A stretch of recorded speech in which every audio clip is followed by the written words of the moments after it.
Good evening, ladies and gentlemen. Let me introduce myself. My name is Rupert Pupkin. I was born in Clifton, New Jersey, which was not at that time a federal offense. Is there anyone here from Clifton? Oh good, we can all relax now.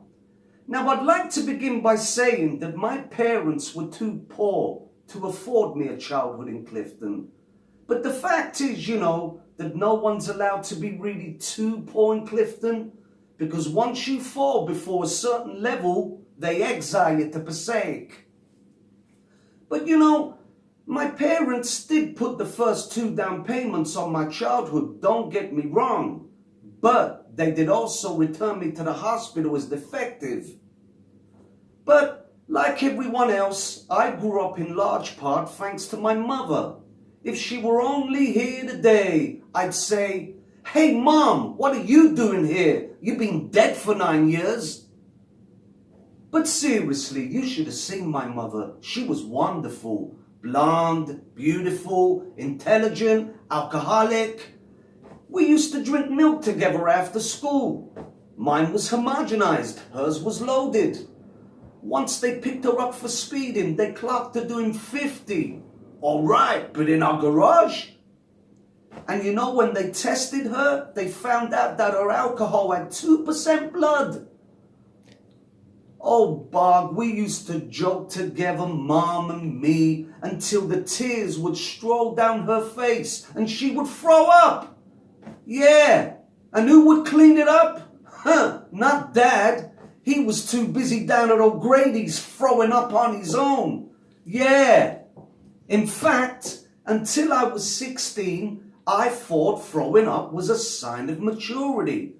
While the other kids were off in the woods sneaking cigarettes, I was hiding behind the house with my fingers down my throat. The only problem was I never got anywhere until one day my father caught me.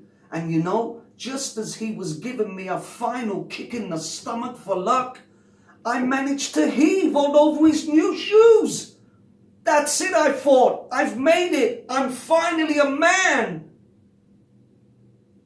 But as it turns out, I was wrong. That was the only attention my father ever gave me. Yeah, he was usually too busy out in the park playing ball with my sister Rose.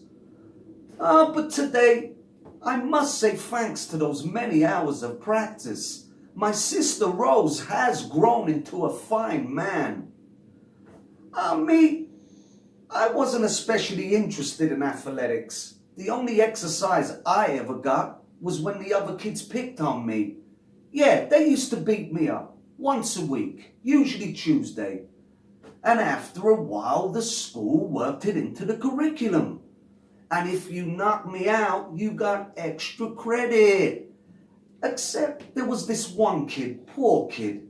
He was afraid of me, and I used to tell him, hit me. What's the matter with you? Don't you want to graduate?